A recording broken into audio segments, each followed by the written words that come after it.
안녕하십니까, K포커스입니다. 최근에 한국 부동산 가격이 작년과 많이 다른 양상을 보이고 있죠. 많이 올랐다는 이야기입니다.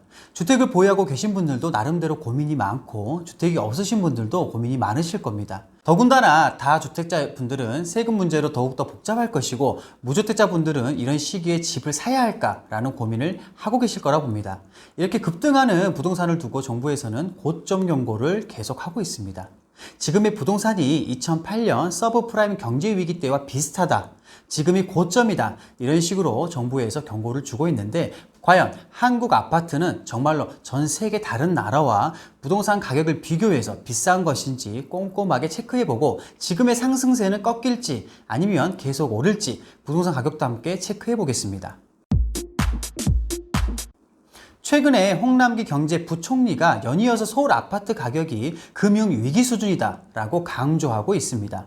기사 내용을 보면 서울 아파트 가격이 물가 상승률을 배제한 실질 가격 기준으로 2008년 글로벌 금융위기 이전 수준의 고점에 접근했다라고 밝혔습니다. 정부 관계자가 강력하게 경고를 하고 있는 거죠. 그리고 부총리는 글로벌 금융위기 때인 2008년 9월부터 2013년 8월 사이 서울 아파트 가격이 11.2% 떨어졌다고 했습니다. 그래서 지금의 부동산 역시 이처럼 떨어질 수 있다, 이것을 강조하고 있는 거죠. 비단 홍남기 경제부총리뿐만 아닙니다.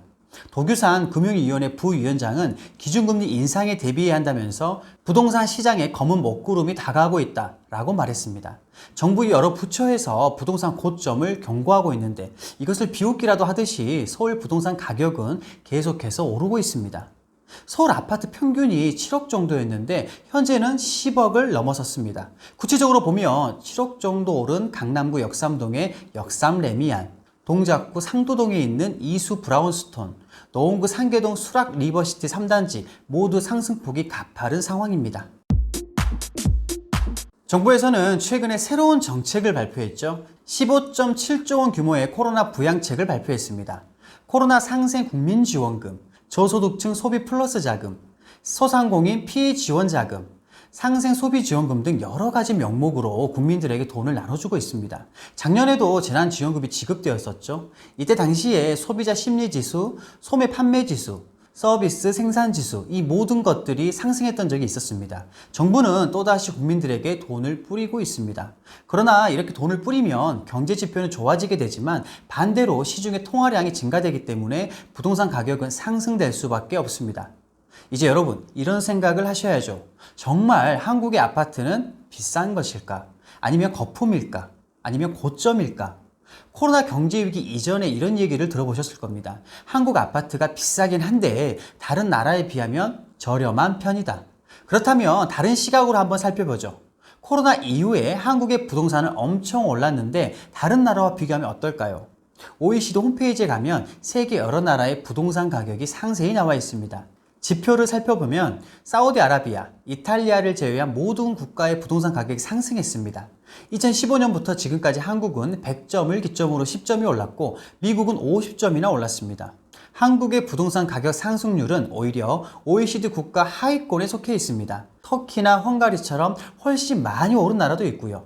우리가 잘 알고 있는 미국, 캐나다, 독일, 이러한 나라들의 부동산 가격은 우리나라보다 훨씬 많이 올랐습니다. 한국의 부동산 가격 상승은 전 세계에 비해 아주 미비한 수준이라는 겁니다.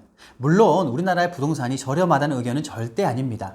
한국 부동산은 코로나 경제위기 이후에 많이 오른 것이 사실입니다. 다만 미국 연준의 제로금리와 양적 완화로 인해서 전 세계적으로 유동성이 공급되고 있고, 한국도 이때 기준금리를 0.5%로 내리고 각종 재난지원금을 통해서 시중에 유동성을 공급했기 때문입니다. 이것으로 인해 한국의 부동산이 많이 올랐고 주식, 비트코인 등 여러 투자의 자산이 가격이 많이 올랐습니다.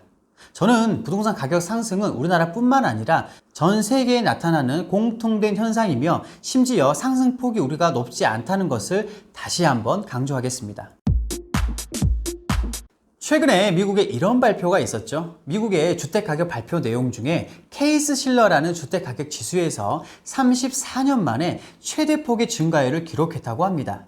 현재 미국은 제로금리와 한 달에 1,200억 달러 규모의 양적 완화를 통해서 시중의 통화량을 계속 늘리고 있습니다. 또한 미국의 모기지 금리 역시 사상 최저치를 기록하고 있고요. 결국 사람들이 돈을 빌려 부동산을 매입하고 있다는 것입니다.